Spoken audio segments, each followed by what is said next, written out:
Joseph made one mistake. He told his family his dream. He shared his secret. He revealed what God showed him. He trusted that blood would celebrate him. And they threw him in a pit. They were not strangers. They were brothers. They were not enemies. They were his family. They were not people who didn't know him. They were people who grew up with him, ate with him, lived with him. That pattern hasn't changed, and every chosen one who reveals their secret to the wrong family member will experience the pit in some form. Today, I'm warning you about what happens when family learns your secret and showing you what they will do if you don't protect yourself. If you've been wondering whether to share your vision with family, this message might save your life. Let's get into it. Before I reveal what family does, let me tell you why family is more dangerous than enemies. Enemies attack from the outside. You can see them coming. You can build walls. You can prepare defenses. But family is already inside the walls. They know the layout of your heart. They know where the weak points are. They know which doors are unlocked. They've been collecting information about you since birth, not maliciously, just through proximity. And when they discover what God is doing in your life, all that information becomes ammunition. You think you're sharing good news. You think blood will celebrate blood. You think family will be your biggest supporters. But what happens next catches most chosen ones completely off guard. Let me show you exactly what they'll do. The first thing family does, they remind you of who you used to be. The moment you reveal growth, elevation, or calling, family will immediately reach into the past and drag out your old self. They will begin to say things like, "Remember when you couldn't even pay your rent? Now you're talking about building a business. You used to be so messed up. Don't forget where you came from. Who do you think you are? I remember when you were..." They don't say this to keep you humble. They say it to keep you small. Here's what they understand subconsciously. If you actually become who God is calling you to be, it exposes the fact that they stayed the same. Your growth becomes a mirror reflecting their stagnation. So they weaponize your history to sabotage your destiny. They can't erase what God showed you, but they can make you doubt whether you're the right person to carry it. They can infect your confidence. They can make you question if the old you disqualifies the new you. That's the strategy. Keep you stuck in who you were so you never become who you're meant to be. Joseph's brothers didn't see a dreamer. They saw that annoying little brother. They couldn't separate his past identity from his future assignment. And because they couldn't see his future, they tried to bury it. Your family will do the same thing, not with a pit, but with their words, their doubt, and their constant reminders of your past. But this is just the beginning. The second thing they do is even more calculated. The second thing family does, they interrogate your secret to find weaknesses. When family learns what God is doing in your life, they start asking questions, and those questions feel like interest, but they're actually intelligence gathering. You'll begin to hear things like, "So how exactly is this going to work? Where's the money coming from? Have you really thought this through? What happens if it fails?" They're not asking because they want to help. They're asking because they're looking for holes. Every uncertainty you express, they store. Every doubt you admit, they remember. Every obstacle you mention, they magnify. And later, when you need support, they'll use your own words against you. "See, I told you. Even you said it might not work.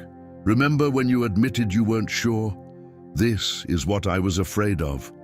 They collected your vulnerability during conversation and weaponized it during crisis. Here's what you need to understand. Family feels entitled to information. They believe blood gives them access to every area of your life. But access is not the same as entitlement. Not every question deserves an answer. Not every family member deserves full disclosure. Jesus said in Matthew 7:6, "Do not give dogs what is sacred. Do not throw your pearls to pigs." That sounds harsh, but the principle is clear. Some things are too valuable to share with people who will trample them.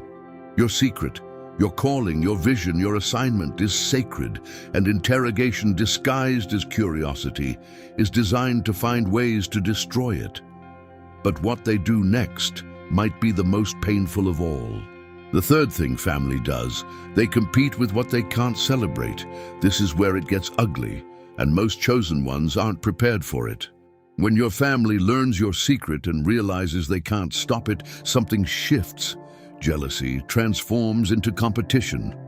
If they can't dim your light, they'll try to outshine it. Suddenly, a family member announces they're doing something similar. Suddenly, someone starts pursuing the exact same path you mentioned. Suddenly, your idea becomes their idea, and they act like they thought of it first. If they can't bury your dream, they'll steal it, or they'll compete indirectly. Every conversation becomes about their achievements. Every family gathering becomes a platform for their announcements. Every moment you share good news, they have bigger news. They can't stand in your light, so they fight for their own spotlight. Here's the spiritual truth. Chosen ones carry a frequency that exposes lack in others. When you step into purpose, it highlights everyone who hasn't. When you move forward, it exposes everyone who's standing still. And instead of being inspired by your movement, family often chooses to compete with it. Joseph's brothers couldn't handle that the youngest had the biggest dream. They couldn't accept that God would choose him and not them. Competition turned to conspiracy. Conspiracy turned to violence. Your family might not throw you in a literal pit, but they will throw shade, throw doubt, and throw obstacles in your path. All because competition feels better than confrontation with their own stagnation. But wait, there's something even darker that happens behind closed doors. The fourth thing family does, they gossip your secret to people outside the family. This is the betrayal that cuts deepest. You trusted them with information you hadn't told anyone else. You shared because you believed blood could keep secrets.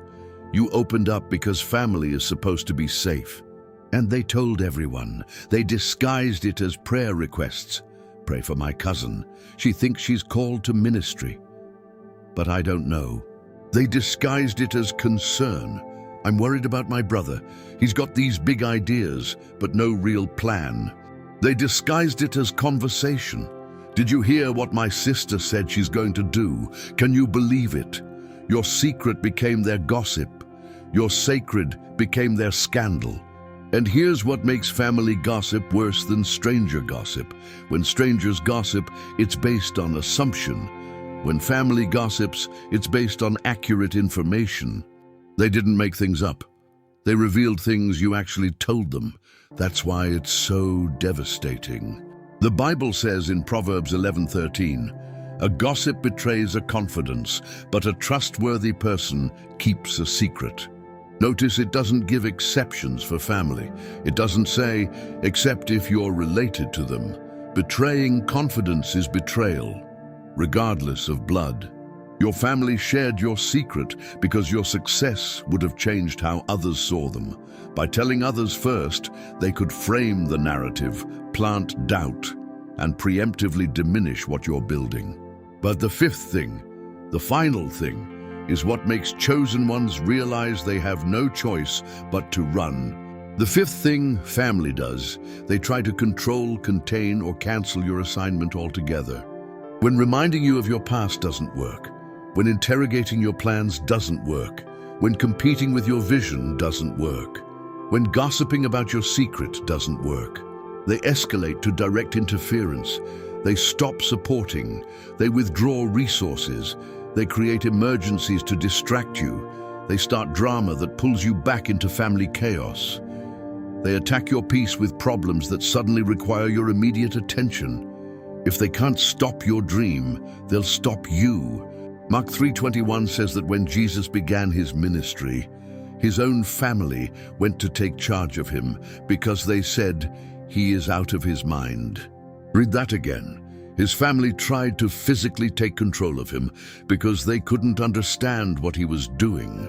They couldn't comprehend his assignment, so they tried to cancel it by removing him from the equation. Some of you have family right now trying to take charge of you. They call it love, they call it concern, they call it protection, but it's control. And control is the final weapon family uses when nothing else works.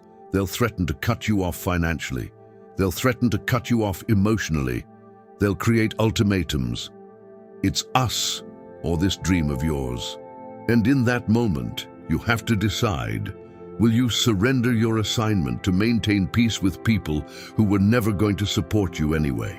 That's why the title says run. Not because you hate family, but because staying means you're dying spiritually, emotionally, and eventually in your purpose. Now let me speak to you, the chosen one processing this. This isn't about hating your family.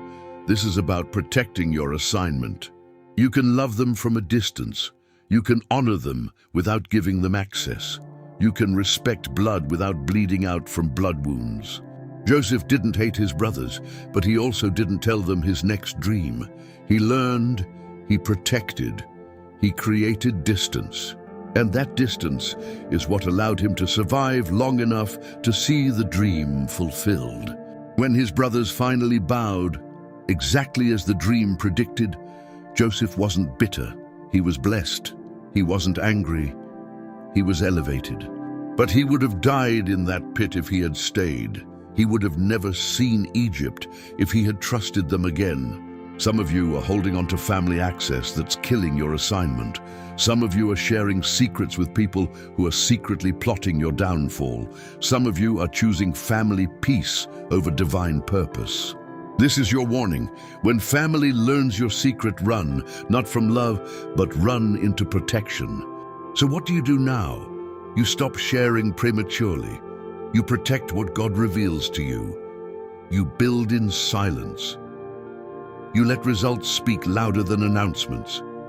And you create boundaries that honor your calling even when family doesn't understand it. Some secrets are only meant for God and you. Family doesn't automatically qualify. If this message just explained patterns you've been experiencing with your own family, drop a comment and type, "I will protect what God gave me." Share this with another chosen one who's been wondering why family turned on them after they started elevating. Subscribe if you haven't. This channel is for chosen ones who are learning that bloodline doesn't mean blind trust. Remember, Joseph's pit was dug by brothers, not Egyptians, not strangers, brothers. Learn from his story so you don't repeat it. Guard your secret. Build in silence and run when you need to. I'll see you in the next one.